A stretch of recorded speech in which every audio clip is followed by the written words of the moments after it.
Hello guys, स्वागत है आपका अपने चैनल क्लास 10th में। आज मैं आप लोगों के लिए क्लास 10th का हिस्ट्री का लेसन 1 यूरोप में राष्ट्रवाद के लघु उत्तरीय पृष्ठ को लाई हूँ, जो लगभग 60 शब्दों में उत्तर देना है। इसके पहले वाले वीडियो में हम लोग वस्तुनिष्ठ पृष्ठ, रिक्त स्थान और समूहों के मिलान अति लघु उत्तरीय पृष्ठ को देखा था। इस वीडियो में हम लोग लघु उत्तरीय पृष्ठ को देखेंगे। तो वीडियो शुरू करने से पहले अगर आपको वीडियो अच्छा लगता है तो लाइक कीजिए, शेयर कीजिए और चैनल को सब्सक्राइब कीजिए।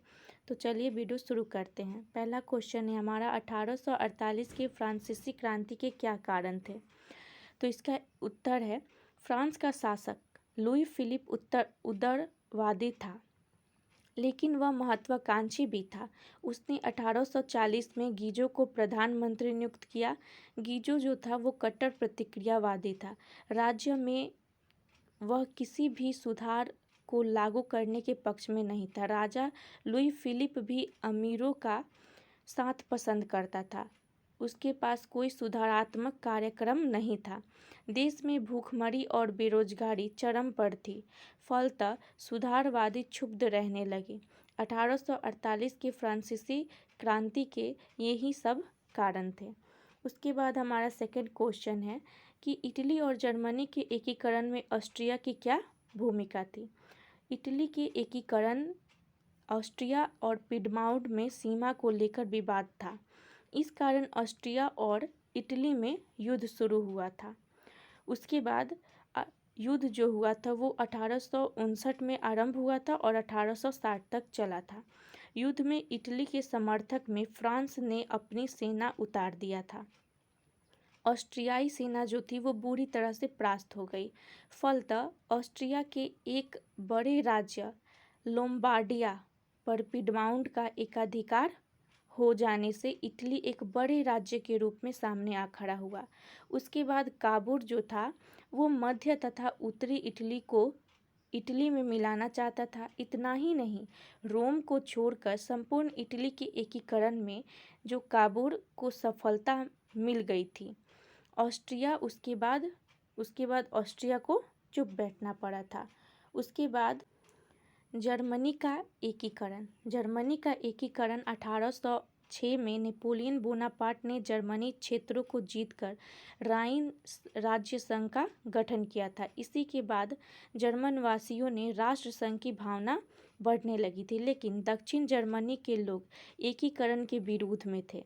जर्मनी में विद्रोह की स्थिति पैदा होने लगी, जिसे ऑस्ट्रिया और प्रशा ने मिलकर दबा दिया।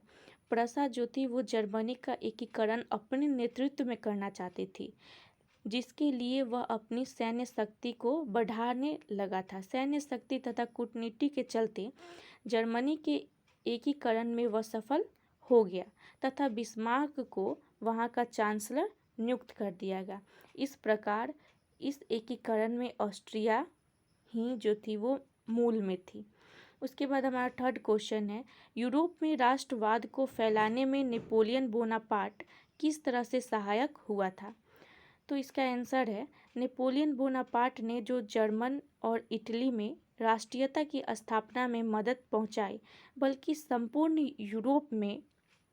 यूरोप के देशों में राष्ट्रीयता को लेकर उथल पुथल आरंभ हो गया था। इस राष्ट्रीयता के मूल में राष्ट्रीयता की भावना के साथ ही लोकतांत्रिक विचारों का भी उदय हुआ। हंगरी, बोहेमिया तथा यूनान में स्वतंत्रता आंदोलन इसी राष्ट्रवाद का परिणाम था। इसी आंदोलन के प्रभाव के कारण उस्मानिया साम्राज्य का पतन हो गया था और वह तुर्की तक में ही सिमट कर रह गया। राष्ट्रवाद के कारण ही बाल्कन क्षेत्र के स्लाव जाति को संगठित होने का मौका मिला और सर्बिया नामक नए देश का जन्म हुआ। उसके बाद हमारा नेक्स्ट क्वेश्चन कि गैरिबाल्डी के कार्यों पर चर्चा कीजिए। तो जो गैरिबाल्डी थे वो एक सशक्त क्रांतिकारी समर्थक था। वह इटली के रियासतों का एकीकृत करके इटली में गणतंत्र की स्थापना करना चाहता था। वह मेजनी के विचारों को मानता था, किंतु बाद में काबूल के प्रभाव में आकर संवैधानिक राजतंत्र का समर्थन बन गया था। अपने उसने अपने लोगों को मिलाकर एक सेना का गठन किया। उसके बाद उसने सेना के बल पर इटली के प्रांतों सिसिली तथा नेप्स पर अधिकार जमा लिया। उसने विक्टर इमैनुअल के प्रतिनिधि के रूप में वहां की सत्ता संभाल ली। वह रोम पर आक्रमण करना चाहता था, लेकिन काबूल के कहने से उसने यह योजना त्याग दी। उसने बहुत कुछ किया, किंतु कहीं वह शासक बनने से इनकार कर दिया। इस त्याग से विश्व भर में उसकी प्रशंसा हुई थी। उसके बाद हमारा 5th क्वेश्चन है कि विलियम फर्स्ट के बगैर जर्मनी का एकीकरण बिस्मार्क के लिए असंभव था, कैसे? तो इसका आंसर है विलियम फर्स्ट, जिसे फ्रेडरिक विलियम भी कहा जाता है, बिस्मार्क के लिए बड़े ही महत्व का था। 1848 को पुरानी संसद को फ्रैंकफर्ट ने बुलाया गया। वहां यह निर्णय लिया गया कि फ्रेडरिक विलियम जर्मन राष्ट्र का नेतृत्व करेगा और उसी के नेतृत्व में समस्त जर्मनी राज्यों को एकीकृत किया जाएगा, लेकिन विलियम ने इसको मानने से इनकार कर दिया।